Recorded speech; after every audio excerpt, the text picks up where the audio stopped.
Simple Andhra style గుత్తి వంకాయ కూర తయారు చేసే విధానం చూసేద్దాం. ఇందుకోసం ఫస్ట్గా ఒక బౌల్లో కొద్దిగా చింతపండు తీసుకొని కడిగి ఆ నీళ్ళను వంచేసి మళ్ళీ నీళ్ళని వేసి చింతపండు నానబెట్టుకోండి, పక్కన పెట్టుకొని.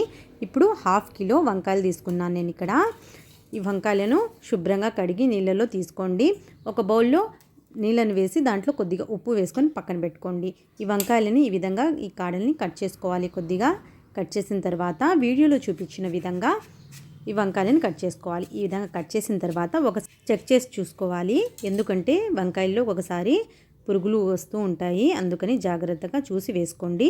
ఇప్పుడు ఈ కట్ చేసిన వంకాయలను ఈ ఉప్పు నీటిలో వేసుకోవాలి. ఇదే విధంగా మొత్తం వంకాయలను కట్ చేసి ఉప్పు నీళ్ళలో వేసి పక్కన పెట్టుకోండి.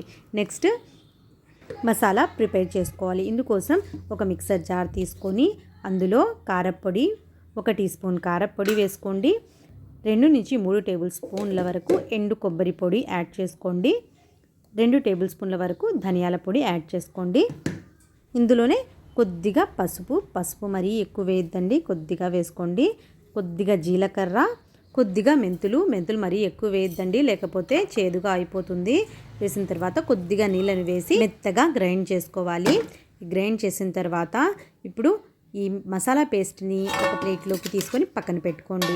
మసాలా పేస్ట్ మొత్తం తీసుకోవద్దండి, కొద్దిగా మిగిల్చి పెట్టుకోవాలి. ఒక 2 స్పూన్ల వరకు ఈ మసాలాలోనే వేయించి పొట్టు తీసి పెట్టుకున్న శనగకాయ విత్తనాలను, రుచికి తగినంతగా ఉప్పు, నీళ్ళను వేసి మెత్తగా గ్రైండ్ చేసుకోవాలి. ఈ విధంగా గ్రైండ్ చేసుకున్న తర్వాత ఇప్పుడు ఈ మసాలాను స్టఫ్ చేసుకోవాలండి.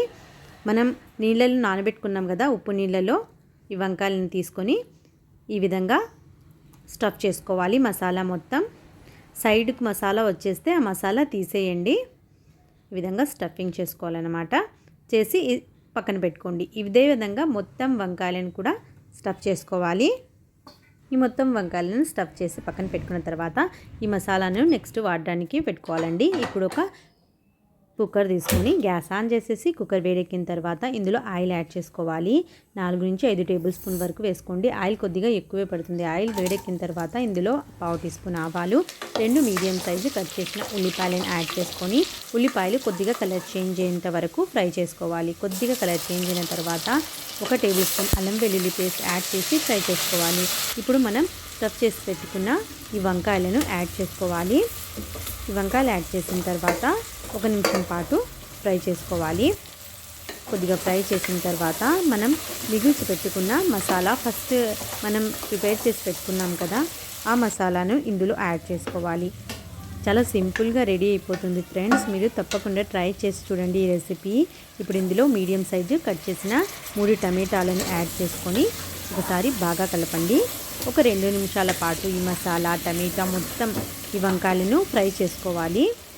ఫ్రై చేసిన తర్వాత ఈ మసాలా మిగిలింది కదా మనం స్టఫ్ చేసి పెట్టుకున్న తర్వాత ఇందులో కొద్దిగా నీళ్ళను వేసేసి నీళ్ళను యాడ్ చేసుకోండి. ఇందులోనే 2-3 పచ్చిమిర్చి వేసుకోండి. ఒకసారి బాగా కలపండి. మనం చింతపండును నానబెట్టుకున్నాం కదా, ఆ చింతపండు నుంచి రసం తీసేసుకొని వేసుకోవాలి. చింతపండు రసం పులుపుని బట్టి మీరు యాడ్ చేసుకోండి. ఇప్పుడు రుచికి తగినంతగా ఉప్పు కూడా వేసుకోవాలి. కొద్దిగా గరం మసాలా 1/4 టీ స్పూన్ వరకు, కొద్దిగా కరివేపాకు కూడా యాడ్ చేసుకొని ఒకసారి బాగా కలిపేసి ఇంకొద్దిగా నీళ్ళను వేసేసి మూత పెట్టేసి ఒక 2-3 విజిల్స్ వచ్చేంత వరకు వంకాయలను ఉడికించుకోవాలి. వంకాయలు చూసి ఉడికించుకోండి, ఎందుకంటే లేతగా ఉన్నాయనుకోండి వంకాయలు తొందరగా ఉడికిపోతాయి. అందుకని ఫస్ట్ ఒక 2 విజిల్స్ పెట్టుకోండి. ఇప్పుడు మూత పెట్టేసి మీడియం ఫ్లేమ్లో ఒక 2 విజిల్స్ వచ్చేంత వరకు పెడతాను.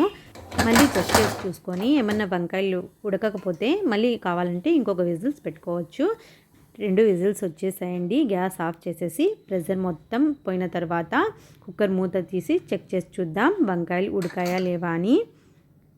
వంకాయలు అయితే బాగా ఉడికిపోయాయండి, చూడండి. ఇప్పుడు లాస్ట్లో కట్ చేసి పెట్టుకున్న కొత్తిమీర తరుగును యాడ్ చేసుకొని కుక్కర్ని తిప్పుతూ కలపండి. ఎందుకంటే వంకాయలు బాగా ఉడికిపోయాయి కాబట్టి మనం చెంచా వేసి తిప్పితే తునిగిపోతాయి, అందుకని ఈ విధంగా కలిపితే సరిపోతుంది. ఈ కర్రీ కన్సిస్టెన్సీ మీకు కావాలంటే ఇంకొద్దిగా నీళ్ళను వేసి ఇంకొద్దిగా ఉడికించుకోవచ్చు.